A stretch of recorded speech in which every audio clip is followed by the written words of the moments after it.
If you're coming to London, you need to watch this video because we'll help you to get across London using the train network and also the buses and all the different types of transportation available to you. So don't be put off, don't be frightened, because once you've done it a couple of times, it'll be just like falling off a log. So when you get to London, you'll see lots of these, and these are the underground maps that show you how to get around London. Now, most people when they're here in London will be within this yellow one. The yellow one is the Circle Line, but that is zone 1. We'll tell you more about the zones a little bit later in the video. But if you look closely in on the video, you'll see all of the different lines going through central London. Now, the main line that goes through the middle of central London is the red one, which is known as the Central Line. And let's give you a guide to the different lines and the different colours, because that's going to help you navigate yourself around London. The Bakerloo line is brown, Central being red, the Circle, which goes right the way round, is yellow, District is green, Hammersmith and City is a sort of a pink colour, Jubilee is a sort of a silver colour, Metropolitan line being purple. The Northern line is black, the Piccadilly is a dark blue, whereas the Victoria line is a lighter blue. The Waterloo and City line, which is only 2 stations, is a sort of a greeny colour.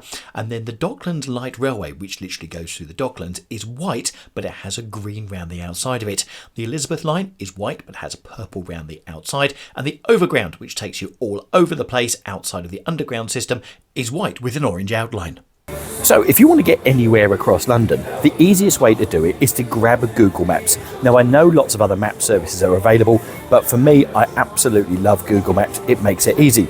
So as a matter of coincidence, we happen to be sitting in the Royal Albert Hall. And we're sitting in the Royal Albert Hall at the moment, having a nice coffee in their lovely coffee shop. And we've decided, and Jaden said, do you know what, I really fancy going to a record shop, which is called HMV. Now, there's only one HMV in central London at the moment. There is going to be a new one built very, very shortly on the top, on the Bond Street, by Bond Street Station on Oxford Street. So what we're going to do is we're going to go, we found where we are, and that's the blue dot. And yeah, you can see we are sitting at the Royal Albert Hall. I wasn't telling any porkies. And then we're going to put in the search Westfield, because that's where the HMV is. Westfield, London, because there's 2 Westfields. Then it's going to do that. And then it's bringing it up. There you go, you've got Westfield London. Right, let's go for directions. And we're going to do it using public transport, which is there. And once we've got public transport, let's have a look. And there we go, we've got different options available. So from here, we can either grab the bus, the 49, that will take us 29 minutes. Alternatively, we can get 2 buses. We can get the 9, we're going on the 49, going to the C1, which will take 29. But actually, do you know what? I fancy going on the underground. So what we're going to do is we're going to grab a bus, and the next bus is at 16:04, which is in 5 minutes. And that's going to get us to Westfield at 16:36, so 32 minutes. And as you can see here, by tapping on that one, you can see our location. We're going to walk round to the Royal Albert Hall bus stop, RC. We're going to get the 52, which is delayed 2 minutes. Then that is going to take us to Notting Hill Gate Station. At Notting Hill Gate Station, we're going to walk from station stop G to Notting Hill Gate. Once we get on the train there, we're going to get the 16:25 train or around that. Apparently that's also delayed by 5 minutes. We're going to ride 3 stops, which is 6 minutes, which takes us to White City, which is then a 5-minute walk to Westfield, London. So as you can see, we've got the whole journey covered just by going into Google Maps. It even tells you the bus routes, the stops of the bus routes, because sometimes when you turn up at a bus station, there's lots of different stops. So you've got the stop G that's sitting there, and that gives you the whole route destination, going from here, the cafe at the Royal Albert Hall, all the way to White City and to Westfield, London. And I think we might be going to HMV very, very shortly. So, when you're travelling on the underground, one of the things you really need to bear in mind is using the escalators. Now, when you're using the escalators, whatever you do, if you're not walking down, keep to the right-hand side. Then that means anyone that wants to walk past you always walks on the left. And the reason for that is if you do actually stand on the wrong side, you're going to get traiped on. You're going to get pushed around because in London, people always seem to be in a hurry. So, stand on the right, walk down on the left. Get that right, can't go wrong on the escalators. Cheers!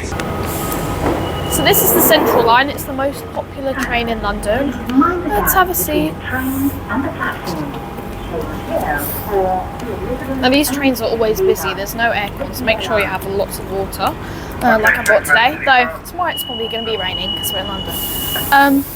Yeah, I prefer other trains much more than this one because they have so much more space and this is very combined. But it's very popular because it gets you to London really quick and lots of famous marks in London. So this is the District Circle Metropolitan lines.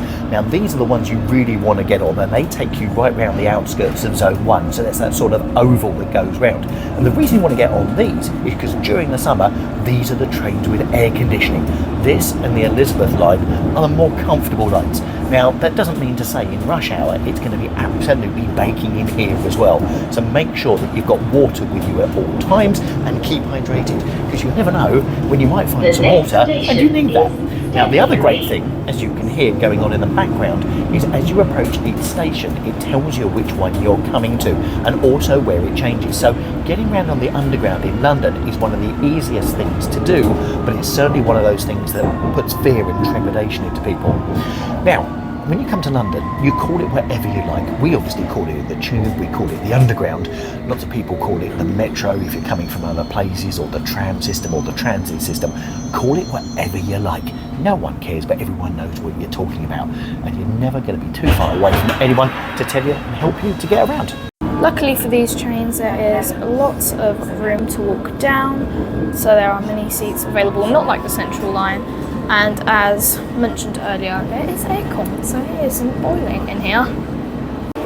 So we've just got off the Central line at Bond Street, and at Bond Street we want to go to the Elizabeth line. But if we wanted to go to the Jubilee line, this is what you're looking out for. Each line is coloured, as we've talked about before, and then you just follow the directions for it. And all of the time it will have the colour and the name as well. So if you're looking to follow this makes it a lot easier to get around the Underground stations. Here at Liverpool Street Station you can see the Northern line, which is black, that is to the right, and the Central line, which is red, is to the left, as are the District Circles and Metropolitan line.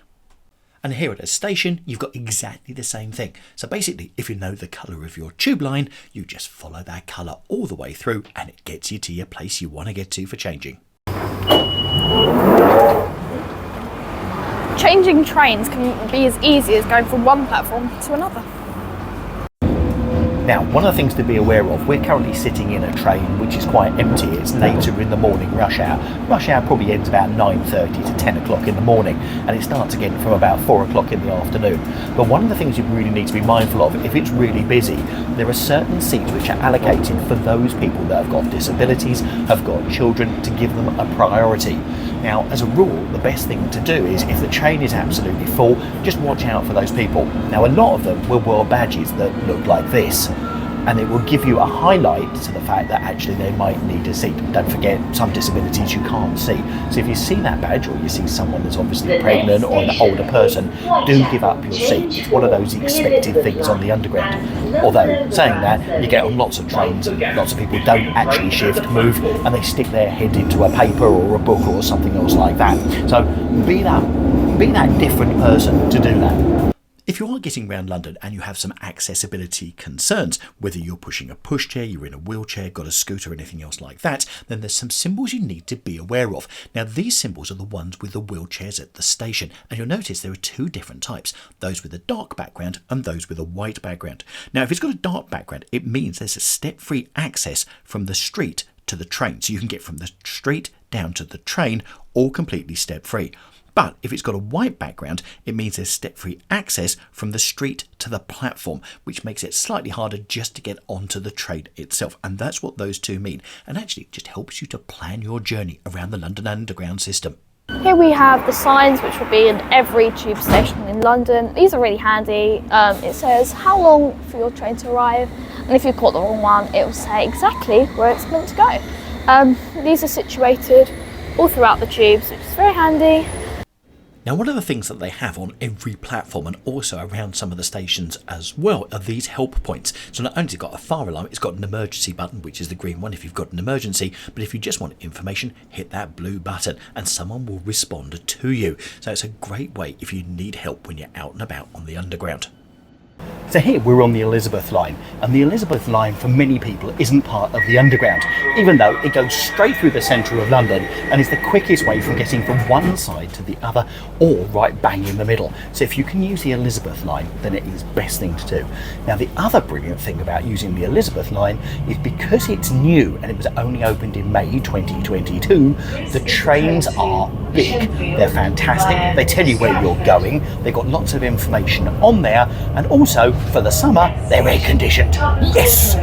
So actually it's a really nice place to be. But one thing you need to be aware of, the Elizabeth line is now the busiest line on the system. Okay, call it the Underground or whatever. It's even busier than the Central line. So if you're coming on this line, expect it to be really busy during peak times, especially during the middle of summer. So again, remember to have your water, also give up your seat, but also give an air-conned environment. Fantastic. So one of the easiest ways to get around London is not only on the tube and the Underground, but definitely using London's buses. The London bus network is vast, and actually recently they've also put on some extra buses around the outskirts as well, sort of a loop thing, but you'll find out more about that as you get towards London. So again, using the Google Maps one that I've shown you and using that app, you can see the different bus stops, and all the bus stops have also got different letters, so you can be on the right side of the road and it's easy to follow. So make sure you grab a bus. Now if you're going to use a bus, make sure you've got a contactless card or your Oyster card, and I put a link to our video up in the top right hand corner of how to use those to get around London. But again, getting on the bus is brilliant, and also I can't really emphasise enough, if you can get up on the top deck, then get up there, because quite often people sort of congregate towards the back, but as you can see, you get fantastic views if you can get anywhere near the front, and realistically within the first 5 or 6 rows you'll get really good views out across London as well. Also, one of the things we will be doing later is taking the best bus routes across London to see all of the great sights from the top deck, so stay watching for that one, because that's one to be hitting this channel soon. Anyway, enjoy the bus ride. The London Underground system operates from about 5:30 in the morning till about midnight every day. But on a Friday and Saturday night, some of the lines operate 24 hours a day. So if you want more information on that, just go to TfL and they'll have the information there. So the Underground system operates on zones for fares, and actually if you want to know more information about that, using the right system of payment, making sure you don't overpay, you need to make sure you watch our video, which I've linked in the top right hand corner. Really hope you enjoyed this video. Now if you're coming to London, or you've been to London and you've made journeys on the Underground, let us know whereabouts you've been and how you got around, and also if you're thinking of coming to London, let us know where you're thinking of sort of heading. It'd be great to know in the comments down below. I'm going to leave you with a video which is about how to hire a pedal bike. Now around London there's lots of these bikes, they're called Santander bikes, and you can hire them by the half an hour, and there are stations all over London so you can use those. So the video I'm going to show you is how to use those and make it really, really easy to do so, and I'll see you in there.